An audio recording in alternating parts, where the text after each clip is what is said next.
오늘 하나님 주신 말씀 시간이 많이 지났는데 우리 또 보도록 하겠습니다. 에베소서 3장 14절부터 19절입니다. 그렇게 길지 않기 때문에 우리 합독하겠습니다. 시작.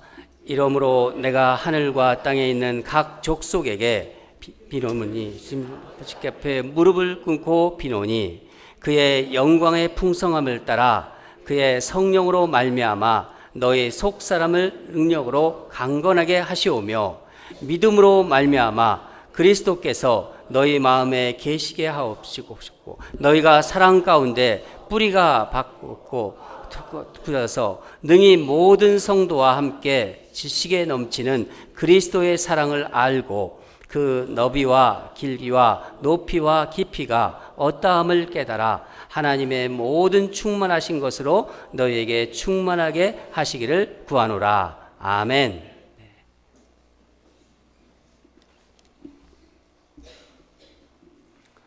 새해부터 우리가 에베소서를 보고 있습니다.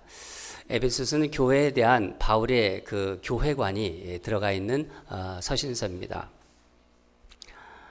오늘 본문은 사도 바울이 에베소서, 이 에베소 성도들을 위해서 기도한 내용의 일부분입니다. 바울은 하나님 아버지 앞에서 무릎을 꿇고 지금 기도하고 있습니다. 우리가 지금 기도할 때 물론 의자에 앉아서 기도할 수도 있고 또 무릎을 꿇고도 기도하잖아요. 그런 것이 일반화되어 있지만은 당시에는 사실 무릎을 꿇고 기도한다는 것은 흔한 일은 아니었습니다. 당시는 대부분 다 서서 기도하는 게 일반적인 관례였습니다. 복음서에도 보면은 예수님께서도 무릎을 꿇고 기도하는 모습이 나오죠. 어느 장면이죠? 예? 겟세마네. 예. 겟세마네 동산에서 우리 주님께서 무릎을 꿇고 기도하셨습니다. 딱 한 번 나옵니다. 무릎을 꿇는다는 것은 그만큼 간절한 거예요. 그만큼 또 절실한 거예요. 그리고 아주 긴박하다는 의미겠죠. 이렇게 간절한 마음과 이런 태도로 바울이 기도한 내용이 무엇이냐? 몇 가지를 봤을 때 세 가지를 우리가 오늘 본문을 통해서 알 수가 있습니다. 첫 번째는 우리의 속사람이 강해지는 것. 우리의 속사람이 강해지는 것을 위해서 바울은 기도하고 있는 것입니다. 우리 16절을 다시 한번 읽도록 하겠습니다. 시작. 그의 영광의 풍성함을 따라 그의 성령으로 말미암아 너의 속사람을 능력으로 강건하게 하시오며. 바울이 말하는 속사람을 강하게 하는 능력이 무엇인가요? 우리의 내면을 강하게 하는 그 능력이 무엇인가요? 이것은요, 우리가 인간적으로 생각하는 어떤 의지력이 있자는 거예요. 저 사람 의지 참 좋다. 의지력. 그런 것을 얘기하는 게 아니에요. 또 어떤 자기 실현, 자아 실현을 위한 노력에서 나오는 그런 것도 아니고 나는 할 수 있다. 그런 I can do it. 그런 어떤 긍정적인 사고의 힘도 아닙니다. 예수 그리스도의 성령으로 말미암는 거예요. 내 자아는 죽고 오직 성령께서 나의 주인이 될 때 비로소 이것이 가능한 것입니다. 여러분, 우리 이런 말이 있습니다. 우리는 죽기 전에 죽어야 한다. 예수를 믿는 사람들은 죽기 전에 영적으로 한 번 더 죽어야 한다. 육신으로는 죽는 자고 성령으로 산 자가 되어야 그리스도인으로서 이 세상을 살아갈 능력, 그러니까 힘이 생기는 거라는 거예요. 우리는 그런 것을 믿고 사는 사람들입니다. 여러분, 우리 자신이나 다른 사람들을 위해서 기도할 때 겉으로 보이는 것뿐만 그런 것이 아니라 속 사람의 강건함을 위해서 기도해 주시기 바랍니다. 자기 자신을 위해서도 내가 내면적으로 강한 성령의 사람이 되기 위해서 그런 것을 생각하시면서 하나님께 기도하시기 바랍니다. 사람들은요, 눈에 보이는 그런 겉모습을 가지고 기도하기 쉬운 경향이 있습니다. 바울처럼 먼저 속 사람이 강건해지도록 간절히 기도하는 것이 기도에 있어서는 참 중요한 것입니다. 왜냐하면 사람들은 자꾸 겉에 보이는 강함을 추구합니다. 정작 그 내면은 허약한데 그 내면에 대해서 소홀한 경향이 있다는 거죠. 속사람을 성령님께서 살펴주시기를, 성령님께서 계속 역사해 주시기를, 성령의 능력으로 강건하게 해주시기를 자신을 위해서도 기도하고 다른 사람들을 위해서도 기도해 주시기 바랍니다. 두 번째로 바울은 그리스도께서 우리의 마음에 거주하시길 원하세요. 우리 마음 안에 거주하기를. 17절에 보면은 믿음으로 말미암아 그리스도께서 너희 마음에 계시게 하옵시고, 이런 표현을 쓰고 있는데 여기서 마음에 계시게 한다 하는 그 표현은, 이 계시다의 그 말은 헬라어로 카토이케사이라는 말입니다. 카토이케사이. 이 카토이케사이는 문법적으로 부정 과거형입니다. 무슨 얘기냐? 한 번 일어났지만은 그 효과가 영원히 지속되는 거예요. 예를 든다면 결혼 같은 거. 한 번 일어나잖아요. 그럼 그 효과가, 그 영향이 계속되지 않습니까? 우리가 잘 아는 요한계시록 3장 20절 말씀을 우리 함께 읽도록 했는데, 우리 다 같이 요한계시록 3장 20절을 읽겠습니다. 시작.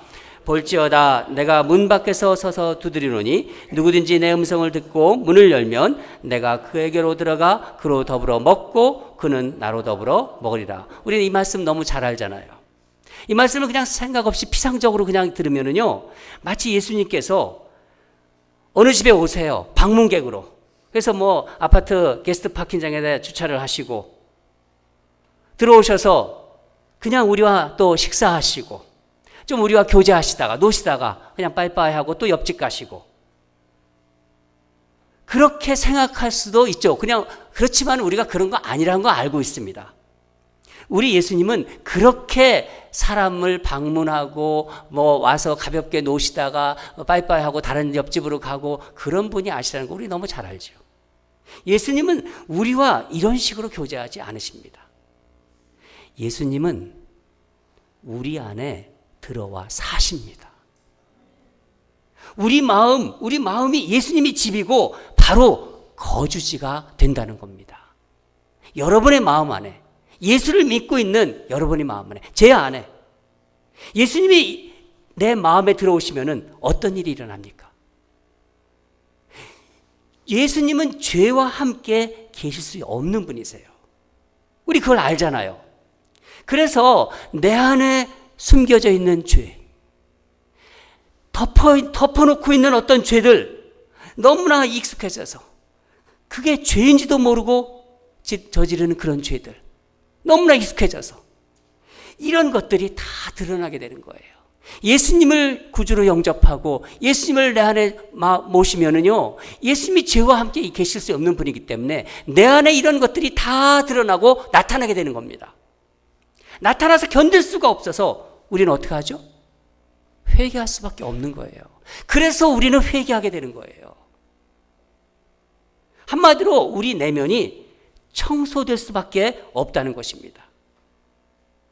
또한 예수님이 우리 안에 거하신다는 것은 예수 그리스도께서 우리의 마음, 내 마음, 우리의 감정, 이 감정, 또 우리의 의지 속에 거하시고, 그렇기 때문에 우리 생활 전체를 다스리고 계심을 말하는 겁니다. 여러분, 내가 예수를 안 믿고 있다가 예수를 믿게 되었어요. 여러분도 그런 경험이 있죠. 그러면 내 인생이라는 지금은 내 인생이라는 것을 한번 배로 생각했을 때, 이 배의 키를 지금까지는 내가 하고 싶은 대로, 내가 이쪽 방향으로 가고 싶고 내가 저쪽 방향으로 싶으면 내가 하고 싶은 대로 했어요. 내가 멈춰서고 싶으면 멈춰서고, 내가 멈추고 싶을 때 내가 멈춰섰어요. 내가 조종을 해왔다는 거죠. 그런데 내가 예수를 주로 고백하고 예수를 영접했을 때 이제 예수님께서 내 인생 항해에 배의 키를 조정하시도록 넘겨드리는 거예요. 물론 키는 내가 가지고 있지요. 그렇지만은 여전히 내가 키를 쥐고 있지만은 누구의 명령을 듣는 거죠? 예수님이 내 안에 계시니까 예수님의 명령을 듣는 거예요. 예수님의 말씀에 순종하는 거예요. 그게 우리 삶이 달라진 거예요. 그래서 내 인생이라는 배의 실질적인 선장은 나였는데 누가 되는 거죠? 예수님이 되는 거예요. 예수님이 이쪽으로 가라, 예수님이 저쪽으로 가라, 예수님이 멈춰서라 하면은 그 음성에 순종하는 거예요. 기도하다가 그 말씀이 들리고 말씀을 보다가 깨달음이 없고, 아, 내가 이 길을 하고 가는 것이 정말 잘못되는 길이구나. 예수님이 내 주인인데 나는 몰랐구나. 내가 이쪽에다 그물을 계속 늘렸는데 고기도 못 잡았어요. 근데 또 내리세요. 오른쪽에 또 내리라고 그래요. 아, 예수님 내렸는데요. 그렇게 얘기하는 게 아니라 또 내리는 거예요. 예수님이 내리라고 했으니까. 예수님이 나의 주인이니까. 그게 우리의 삶이 달라지는 거예요. 그렇게 살아가는 모습이 내가 몰랐던 가장 행복한 삶이구나. 지금까지는 경험하지 못했던 나를 참 고상하게 만드는 삶이구나. 그것이 내가 절절하게 깨닫고, 이게 정말 인생의 아름다운 삶이구나. 그런 마음, 그런 믿음. 그때 비로소 내 자신을 십자가에 못 박게 된다는 거예요. 여러분, 십자가에 못 박으십시오. 자아를 못 박으십시오. 수없이 설교를 듣고 말씀을 듣고 그래도 저게 무슨 말이야. 그때 내가 비로소 이게 십자가에 못 박는 거구나. 내 마음의 중심으로 예수님을 정말 모시는 거구나. 이거를 알 수 있는 거예요. 바울의 세 번째 강구는요, 바른 지식과 그리스도의 사랑에 대해서 그것을 아주 간구하고 있는 것입니다. 이게 무슨 말씀이냐? 내가 예수를 믿고 있는데, 에베소 교인들 당신들이 예수를 믿고 있는데 예수 그리스도를 정말 너희들 알고 있느냐? 예수가 누구신지를 정말 너희들 알고 있느냐? 이 얘기입니다. 17절 하반부터 19절까지를 제가 읽어드리겠습니다.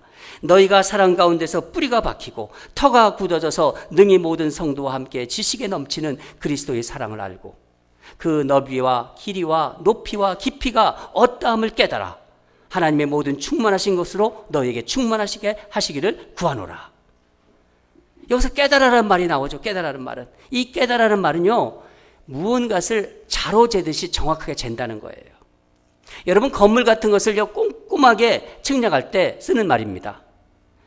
건축하는 분들은 꼼꼼하게 그런 걸 측량하잖아요. 눈대중으로 대략 어림 잡는 것과 실제로 측량하는 것과는 상당한 차이가 있습니다.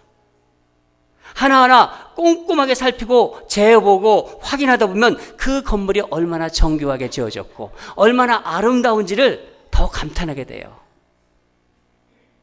그렇게 하나님의 사랑도 자로 재듯이 살펴보고 연구하고 말씀을 통해서 배우고 검토하고 묵상하는 사람이 먼저 하나님을 깨달아 알게 된다는 말씀입니다.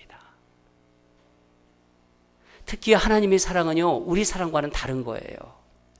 하나님의 사랑을 일반적으로 아가페의 사랑이라고 얘기합니다. 이 아가페의 사랑이기 때문에 그냥 우리가 가만히 있으면 그걸 몰라요. 말씀을 듣고 말씀을 읽고 말씀을 배우고 말씀을 연구하지 않으면 접근할 수가 없어요.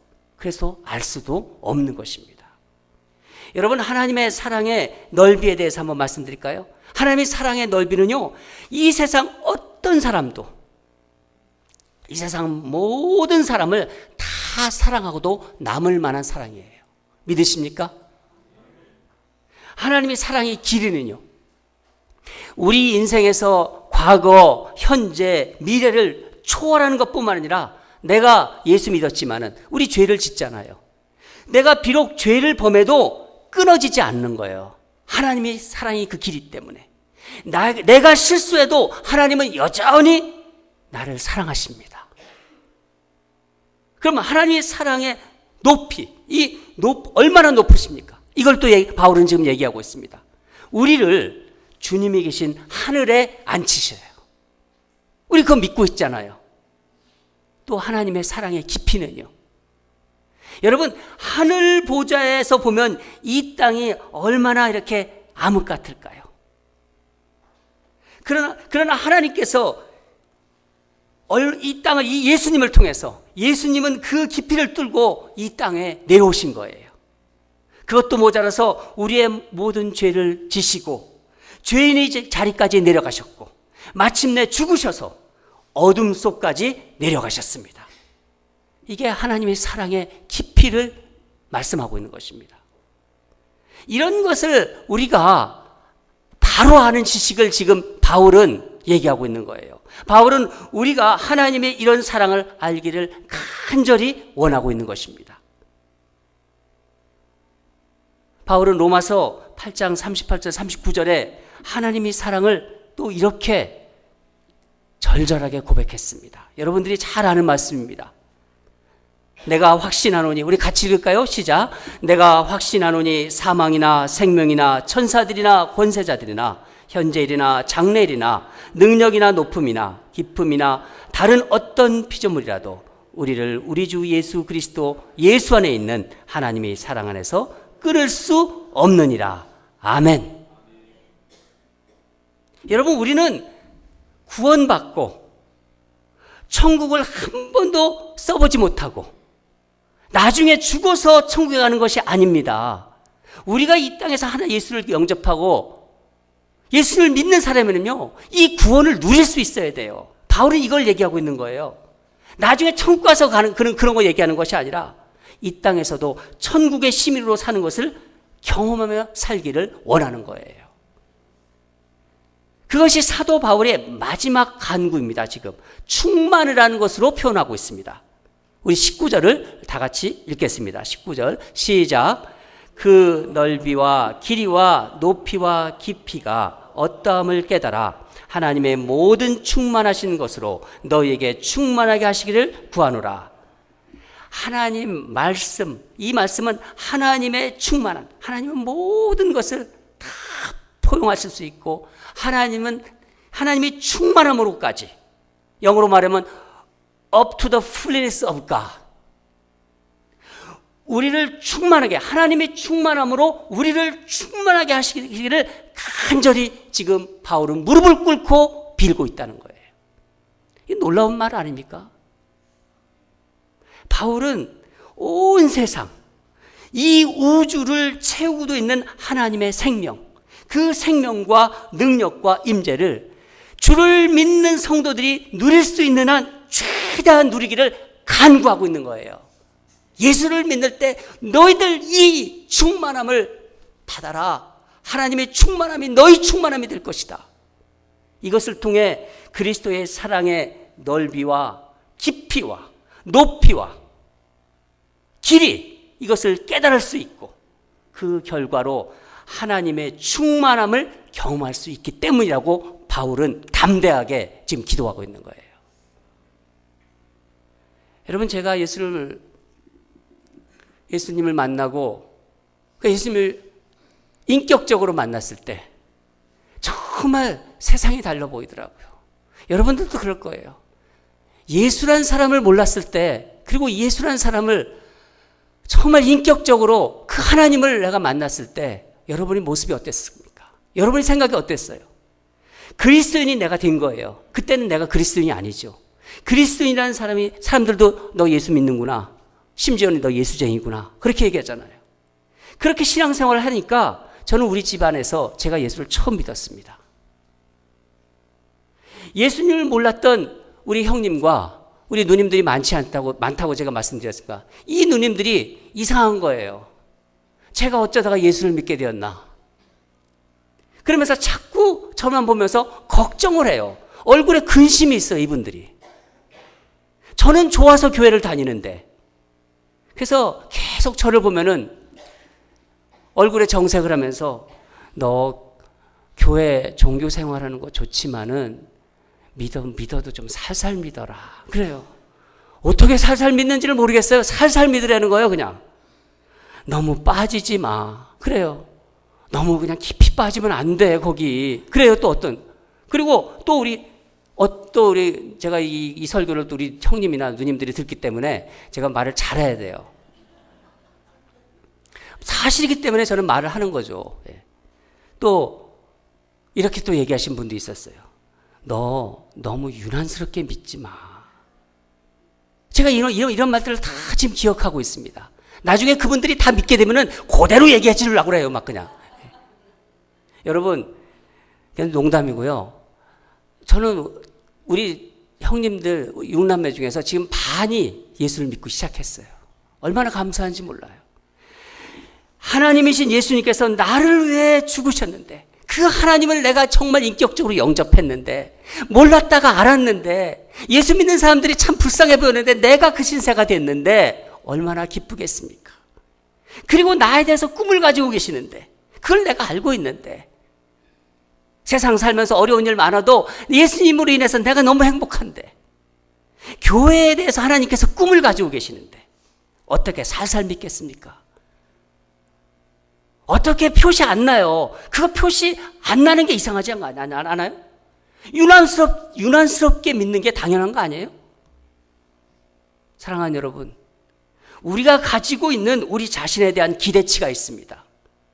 우리 공동체, 우리 교회에 대한, 우리 가정에 대한 기대치가 있습니다. 우리 자녀들에 대한 기대치가 있지 않습니까?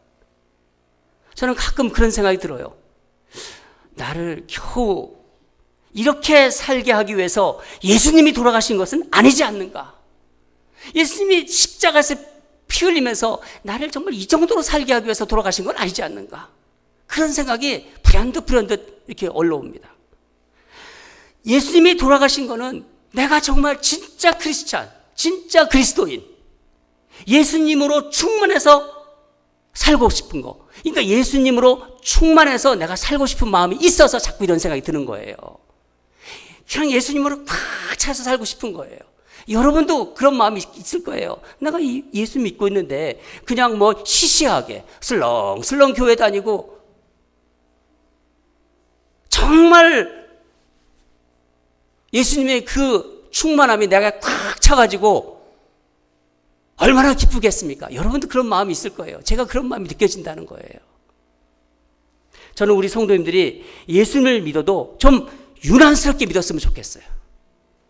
믿는 건지 안 믿는 건지. 사도 바울이 그걸 지금 기도하고 있는 거예요. 사도 바울은 지금 그 충만한 거를 왜 너희들은 모르느냐, 그거를 간절히 지금 성령의 의지에서 지금 기도하고 있는 거예요. 사람의 열심이나 힘으로 되진 걸 너무나 사도 바울은 잘 알기 때문에 성령의 역사를 기대하면서 기도하고 있는 것입니다. 성령께서 움직이시도록 우리는 이런 변화를 사모하고 간구해야 돼요. 우리 새해에는 이런 기도를 했으면 좋겠습니다. 여러분에 대해서. 물론 우리가 필요한 거, 하나님께 간구하는 거 하나님이 때 들어주세요. 그렇지만은 하나님이 좋아하시는 기도예요. 하나님이 기뻐하시는 기도예요. 우리 자녀들이 그 안에서 변화가는, 나는 우리 자녀가 돈 벌고 좋은 대학 가고 좋은 집 살고 뭐 이런 거, 그런 거 우리 자녀들 그렇게 사는 것도 기쁘죠. 그렇지만은 제가 정말 훌륭한 사람 같이 됐다. 제가 진짜 사람이 생각하는 게 다르구나. 마음이 어떻게 저렇게 아름다울까. 그때 저는 너무너무 기뻐요. 그렇지 않아요? 우리 자녀들 볼 때. 하나님도 비슷한 마음을 가지고 계신 거예요. 우리의 속사람이 강건하기를, 우리 내면이 강건하기를, 예수님이 항상 우리 안에 거하시기를, 바른 지식으로 그리스도의 사랑으로 그 그리스도의 사랑을 충만하고 그걸 알기를, 그리고 그 충만으로 이 세상을 넉넉히 이기며 살아가기를, 그게 바로 하나님 나라를 경험하기를, 그게 바로 하나님 나라를 경험하면서 세상을 살아가는 것입니다. 우리 성도들 올해 2018년에는 그런 기도를 하나님께 많이 올려드려 보세요. 하나님이 우리 안에서 어떻게 역사하실지를 기대하면서, 세상에 좀 어려운 일이 있고 몸이 건강이 좀 힘들고 그래도 하나님이 충만함으로 꽉 차가지고 기도할 때 하나님 살아계신데 왜 역사하지 않으시겠어요? 특별히 오늘 교회 일꾼으로 임명받은 아주 하나님 이 사역 얼마나 하나님 함부로, 저는 사역을 부탁할 때 2번 이상 얘기하지 않습니다. 막 3번, 4번 막 그렇게 얘기하면은 이 사역이 비참해져요. 하나님이 귀한 사역이. 다 사정이 있어서 못 하시는데 그냥 제가 그럼 다음에 하시죠. 그러고 말아요. 얼마나 귀한 사역인데 아무나 안 맡깁니다, 여러분. 두렵고 떨림을 가지고 열심히 하나님 사역, 이것을 하나님이 시키는 사역이에요. 세상 사람이 시키는 게 아니라. 그런 마음을 가지고 교회와 말씀 복음을 위해서 여러분들이 정말 하나님의 사람으로서 살아갈 때 하나님께서 그 삶을 회복시켜요. 사역을 위해서 사람을 부르시지 않습니다. 그 사람을 위해서 하나님 사역을 만드세요. 특별히 오늘 일꾼으로 부르신 분들이 사역을 하면서 속사람이 정말 강건해지고 하나님의 충만하심을 경험하기를 주님 이름으로 축원합니다. 우리 기도하겠습니다.